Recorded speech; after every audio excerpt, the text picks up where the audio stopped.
The call came in the middle of the night, as they often did. Sleep eluded me these days, so I wasn't surprised when my phone rang at 3 a.m. The voice on the other end was brittle, barely held together by composure. It belonged to an inspector from Norway, a man named Anderson. "There's a situation in Nordstrand," he said, his breath catching mid-sentence. 70 dead in a single month. All suicides. I leaned back in my chair, heart sinking with the weight of those words. 70. Entire towns don't see that number of deaths in a decade, let alone in a single month. "Why call me?" I asked.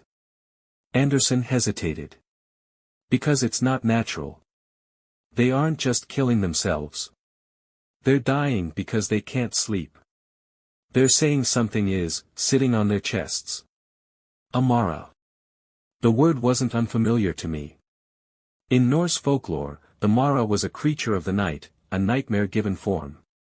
It would perch on its victim's chest, crushing their breath and robbing them of rest.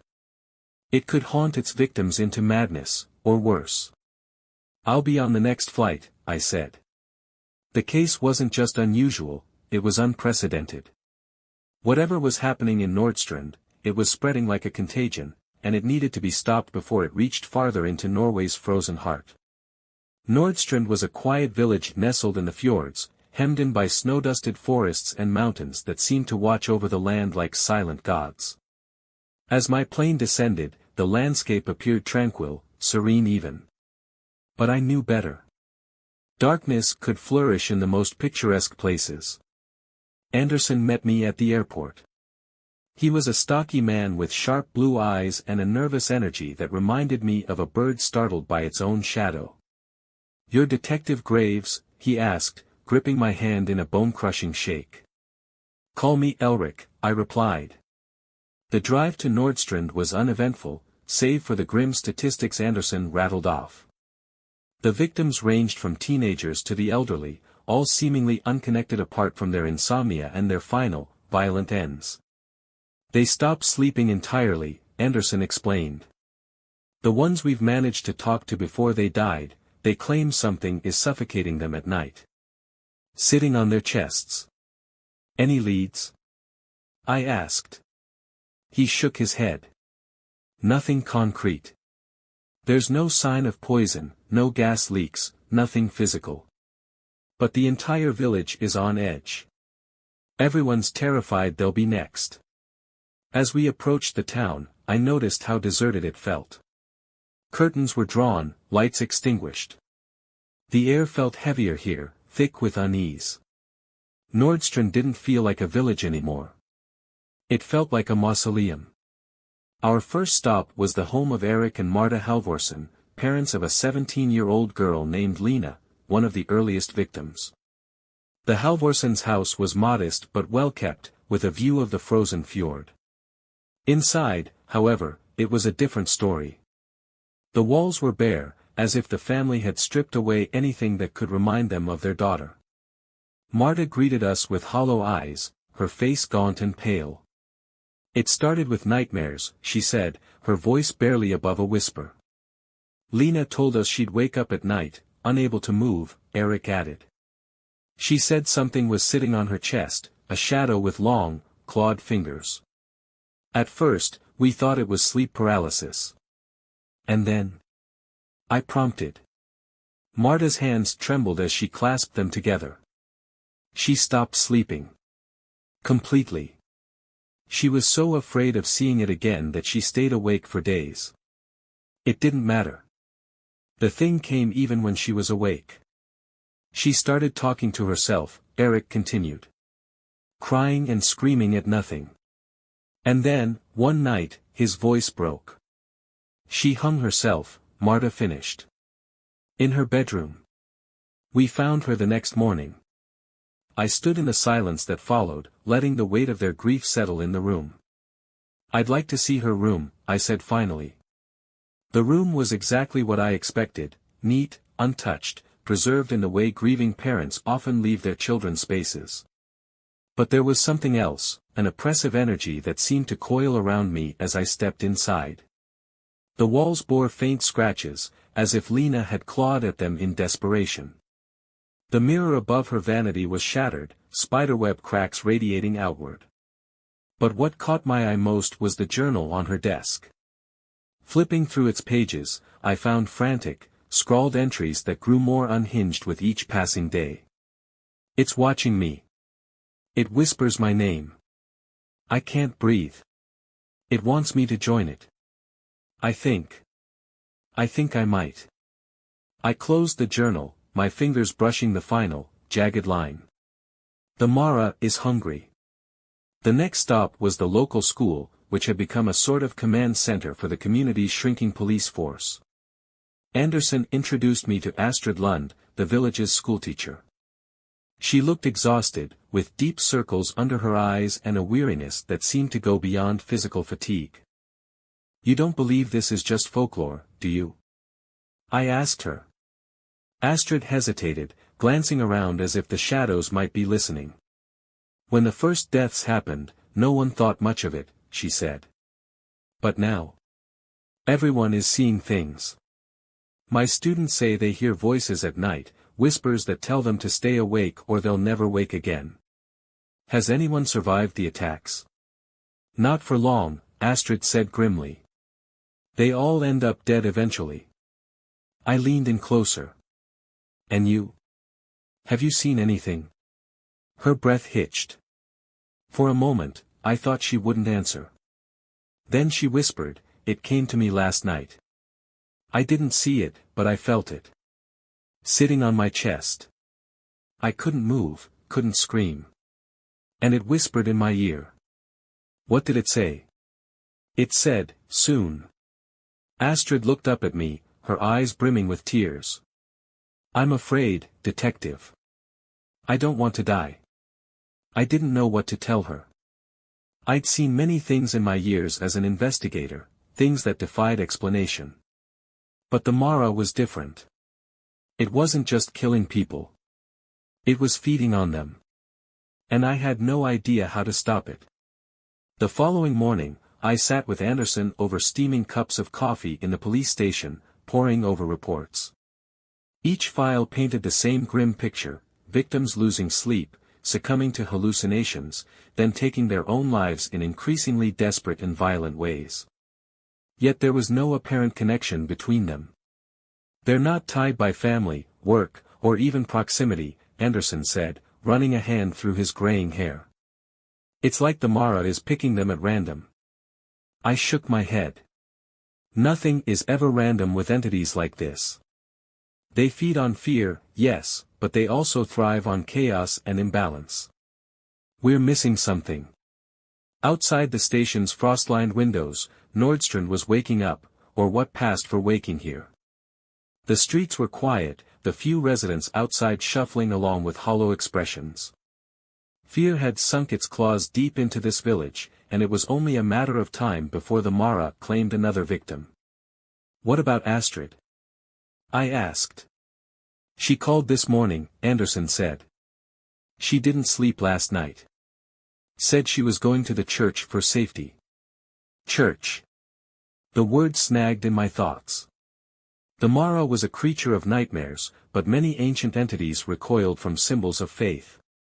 If Astrid was seeking refuge there, it might mean the church had something, or someone, that could protect her. I want to speak to the priest, I said. The church in Nordstrand was a modest structure, its stone walls weathered by years of relentless winters. Inside, it was warm, the air heavy with the scent of beeswax candles and old wood. Father Matthias was kneeling before the altar when I arrived, murmuring prayers under his breath. He was an elderly man with a stooped frame, but his eyes were sharp as they met mine. Detective Graves, he said, rising to his feet. You've come to ask about the Mara. His candor caught me off guard. You know what's happening here? Matthias nodded. I've been here long enough to see the patterns. The Mara has come before, though never like this. I stepped closer, lowering my voice. How do you know it's the Mara? Because it doesn't just haunt individuals. It haunts the land. The Mara thrives on places where fear and despair have taken root. Nordstrand has always carried shadows. What kind of shadows? He hesitated. Many years ago, there was a fire in this village. Dozens died. It was blamed on an accident, but some believed it was the work of a witch, a woman who was burned at the stake shortly after. She cursed the village with her dying breath, vowing to return when their fear was greatest. I frowned. And you think the Mara is her curse made manifest? Matthias clasped his hands tightly. I don't know. But I do know this, it won't leave on its own. If you want to stop it, you'll need to banish it. And for that, you'll need to find where it's nesting. As I left the church, I couldn't shake Matthias's words. A nesting ground. Creatures like the Mara didn't manifest randomly. They were called, summoned, or invited. If the Mara was feeding on this village, there had to be a locus, a place where its power was strongest. Anderson joined me as I walked through Nordstrand's outskirts, a place where the houses thinned and the forest crept closer. Snow crunched beneath our boots, the cold biting through even the thickest layers of clothing. What are we looking for? Anderson asked. Anything unusual, I said. Symbols, disturbances in the land, something that doesn't belong.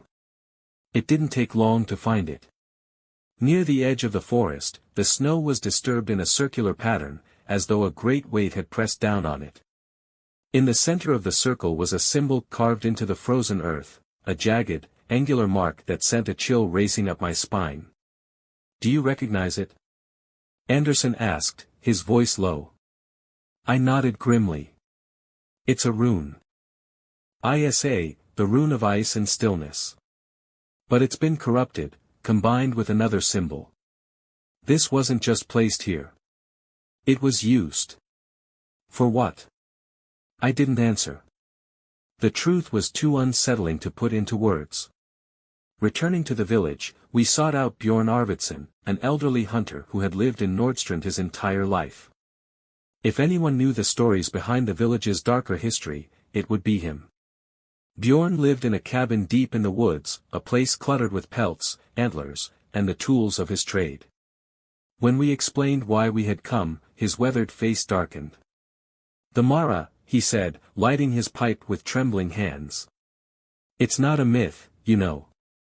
It's real. I've seen it. When? I asked. Bjorn's gaze drifted to the fire crackling in the hearth. Many years ago, I was out in the forest late at night. I'd tracked a wounded elk, but it led me somewhere strange. The air changed, got heavier. And then I saw it. A figure, pale and thin, sitting on the chest of a man lying in the snow. The man wasn't moving, but his eyes were open, staring at me. What did you do? I ran, Bjorn admitted, his voice thick with shame. But I never forgot that sight. The Mara was real then, and it's real now. The question you need to ask yourself, detective, is who brought it here this time. That night, I stayed at the village's only inn. The room was sparse but warm, its single window overlooking the forest.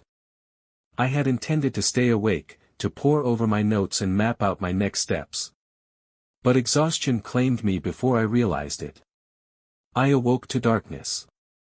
The room was silent, yet I felt the weight of something unseen pressing down on me.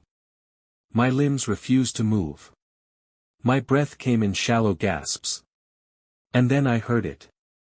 A voice, soft and mocking, whispered in my ear.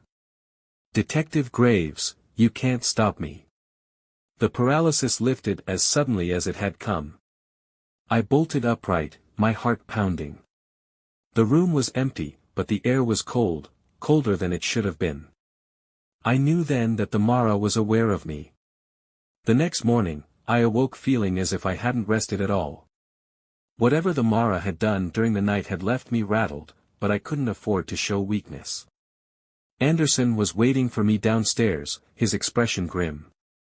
There's been another death, he said, handing me a slip of paper with an address. A young woman. She threw herself from her roof last night. The address led us to a house on the northern edge of the village, one of the oldest structures in Nordstrand. Snow clung to its slate roof, and icicles dangled from the eaves like the teeth of some frozen predator. Inside, the air was thick with the lingering scent of burnt candles and cedar, a weak attempt at warding off evil.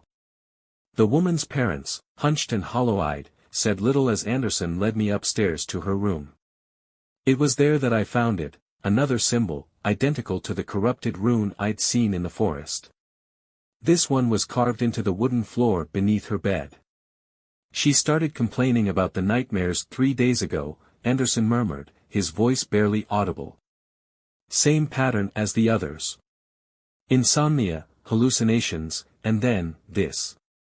I knelt to examine the rune, running my fingers along its jagged edges. This isn't random, I said. Someone, or something, is deliberately marking these homes. Why? To call the Mara. Or to keep it there. Leaving the house, I asked Anderson to take me back to the circle in the forest. Something about that place nagged at me, as if it held answers just out of reach. The circle was undisturbed, the corrupted rune etched into the frozen earth still visible. But as I stepped closer, I noticed something I hadn't before, a faint outline of stones arranged in a rough square at the edge of the clearing. Help me move the snow, I said. Together, we cleared away the drifts, revealing what lay beneath, an altar. Its surface was blackened, stained with what looked like ancient blood. This isn't just a summoning site, I said, my breath clouding in the cold air. It's a place of sacrifice. Anderson took a step back, his face pale. Sacrifice to what? To the Mara, I said. Or whatever power controls it. That evening, I returned to the church to speak with Father Matthias again. He greeted me at the door, his hands trembling. You found something, haven't you? Yes, I said. A sacrificial altar in the woods. Do you know anything about it? Matthias looked away, guilt shadowing his features. It's been there for centuries. A relic from a darker time. Long before this village embraced Christianity, the people here practiced the old ways. They made offerings to appease the spirits of the forest. And the witch you mentioned before? She was one of them, Matthias admitted. A practitioner of those old ways. When the villagers turned against her, they burned her at the stake. But her curse, it lingers.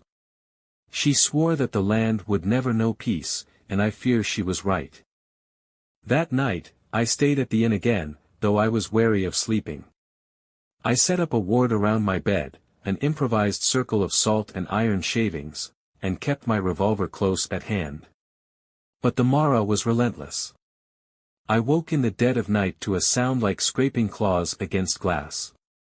My eyes snapped open, and I turned toward the window. A figure stood outside, its silhouette barely visible in the moonlight. It was tall and impossibly thin, with limbs that seemed to stretch unnaturally. Its face was obscured, but its presence was unmistakable. It didn't move. It only stared. When I blinked, it was gone. By morning, I knew I needed to confront the village council. If Nordstrand had a history of summoning the Mara, or appeasing it, they might have answers they were reluctant to share. The council met in a cramped room above the town hall. There were 5 of them, all older men and women who regarded me with a mix of suspicion and resignation. I know about the altar in the woods, I said without preamble. And I know the Mara didn't come here on its own. Someone brought it. The council exchanged uneasy glances. Finally, one of them, a gaunt woman named Sigrid, spoke. We don't speak of the old ways, she said. They're dangerous. But you know them, I pressed. And you know how to banish this thing. Sigrid hesitated, then nodded. There is a ritual, she said. But it requires great risk. The Mara must be confronted directly, and bound to its lair. Sigrid outlined the ritual as Anderson and I listened intently. It required several elements, a protective charm, a flame lit with consecrated oil, and a spoken invocation to trap the Mara within its chosen lair. "But there's a catch," she said grimly. "The one who performs the ritual must face the Mara alone. If there will falters, they'll be lost to it." "Lost how?" Anderson asked. "Consumed," Sigrid said simply. "Their soul devoured." I nodded, already knowing what this meant. "I'll do it," I said. Anderson stared at me. "Are you insane? You can't face that thing alone." "I've dealt with worse," I said, though the truth was far less certain. The Mara wasn't just another monster. It was a force of primal terror, a creature that thrived on fear and despair. If I failed, it wouldn't just claim me, it would claim all of Nordstrand. The rest of the day was spent preparing for the ritual. Father Matthias provided the consecrated oil, and Astrid helped me craft a protective charm using herbs and symbols drawn from both Norse and Christian traditions. Meanwhile, Anderson gathered a small group of villagers willing to stand watch near the forest. If the ritual succeeded, the Mara would be weakened and banished, but if it failed, the village would need to be ready for whatever came next. As I placed the last of the supplies in my satchel, I caught Anderson's gaze. "You don't have to do this," he said quietly. "Yes, I do," I replied. "If we don't stop it here, it won't stop at Nordstrand. The Mara will spread, and more lives will be lost." That night, I walked alone into the forest, guided by the faint glow of the moon. The altar loomed ahead, its blackened surface glistening with frost. The air was colder here, biting deep into my skin. I lit the consecrated oil, the flame casting flickering shadows across the trees. The protective charm hung around my neck, its symbols glowing faintly as I murmured the invocation. And then I waited. The Mara didn't take long to appear. Its form emerged from the shadows like a wraith, its limbs impossibly long, its face a mask of blank, hollow eyes. "You think you can bind me, little man?" it whispered, its voice slithering into my mind. "No," I said, steadying my breath. "I know I can." The Mara circled me like a predator sizing up its prey, its elongated limbs moving in grotesque, spider-like motions. It never touched the ground, hovering just above it as if gravity had no claim on it. Its hollow eyes bore into mine, and for a moment, I felt the weight of the world crushing my chest. "You reek of fear, Detective Graves," it hissed, its voice layered with malice. "Do you think your little charms can stop me?" I gripped the charm around my neck, the sigils faintly warm against my skin. My breaths came fast, but I forced my voice to stay calm. "You feed on fear," I said.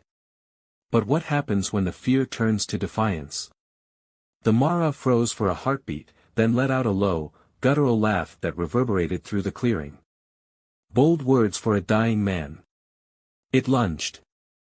The creature's form seemed to blur as it closed the distance between us. I stepped back, raising the protective charm like a shield. The Mara recoiled, hissing as the charm's energy flared, creating a faint barrier between us. But the effort drained me. I felt my limbs grow heavier, my vision dimmer. The creature wasn't just attacking me physically, it was invading my mind, clawing at my will. Images of the dead villagers flashed before my eyes, Lena Halvorsen, Eric's wife, the young woman from the rooftop, all whispering, "You can't stop it." I gritted my teeth and forced the visions away. "You'll have to try harder than that," I growled. The Mara hissed, its form twisting into something even more monstrous. Its limbs stretched unnaturally, its mouth opening wider than any human jaw could, revealing rows of needle-like teeth. "You are weak," it rasped. "And I am eternal." As the Mara lunged again, I threw the vial of consecrated oil into the flames on the altar. The fire roared to life, its light illuminating the forest. For a split second, I saw the Mara's true form, not just the shadowy figure before me, but the grotesque, ancient essence that lingered behind it. The corrupted rune on the altar glowed faintly, and I realized what it was, a gateway.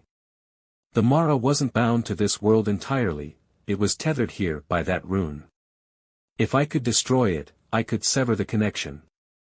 The Mara must have sensed my realization because it screamed, the sound deafening and filled with rage. "You will not touch the gate," it shrieked, its voice distorting into an inhuman wail. I ignored the terror clawing at my mind and lunged for the altar. The Mara slammed into me with the force of a falling tree, throwing me to the frozen ground. The protective charm burned against my chest, repelling its touch but not its presence. My head spun as I struggled to regain my footing. Through the haze of pain and fear, I spotted the corrupted rune glowing on the altar. Pulling a silver dagger from my belt, I dragged myself forward and slashed at the rune with all my strength. The moment the blade connected, the rune cracked, and a wave of energy exploded outward. The Mara let out an ear-splitting screech as the altar shuddered, its blackened surface splitting open to reveal a swirling void beneath. The creature flailed, its form unraveling like smoke in a storm. "No," it bellowed. "You cannot banish me. I will always return." "Not if I close the door," I muttered through gritted teeth. The protective charm around my neck pulsed with warmth, its energy fighting back against the Mara's presence. I knew what I had to do. Pulling the journal of runes from my satchel, I found the binding incantation Sigrid had described. The words were ancient, their meaning lost to time, but their power was undeniable. As I chanted, the void in the altar began to shrink, the swirling darkness collapsing in on itself. The Mara howled, its form becoming more insubstantial with each passing second. "This isn't over, detective," it screeched. "You cannot banish what lives in the hearts of men." I didn't falter. The incantation reached its climax, and with a final surge of energy, the void sealed itself, taking the Mara with it. The forest fell silent. I staggered back from the altar, my legs barely able to hold me. The protective charm around my neck was cracked, its energy spent, but it had done its job. Anderson and the villagers were waiting for me at the edge of the forest, their faces a mix of hope and fear. When I emerged, Anderson rushed to my side, his relief palpable. "Is it gone?" he asked. "For now," I said. "The altar's connection to the Mara is broken. But if anyone tries to reopen it—" "They won't," Sigrid said firmly, stepping forward. "We'll make sure of it." Over the next few days, the oppressive darkness that had hung over Nordstrand began to lift. The villagers no longer spoke of whispers in the night or shadows that moved of their own accord. But not all scars could heal so easily. 70 people were still dead, their lives stolen by fear and despair. I stayed in the village long enough to see the last of the protective wards installed around the church and the altar site consecrated. Before I left, Astrid approached me, her face no longer hollow with fear. "Thank you," she said, "for giving us a chance to rebuild." I nodded, though I couldn't shake the feeling that the Mara's words were still echoing in my mind. As I boarded the plane back to London, I couldn't ignore the heavy sense of unease that followed me. The Mara was gone from Nordstrand, but it wasn't destroyed. Creatures like that never truly died, they merely waited for the right moment to return. I opened my journal and wrote a single line beneath the entry for Nordstrand: "The Mara lives in the hearts of the fearful. And fear never truly sleeps." The plane's engines roared to life, carrying me away from the frozen village. But deep in my heart, I knew I hadn't seen the last of the Mara. The battle was over, but the war was far from won.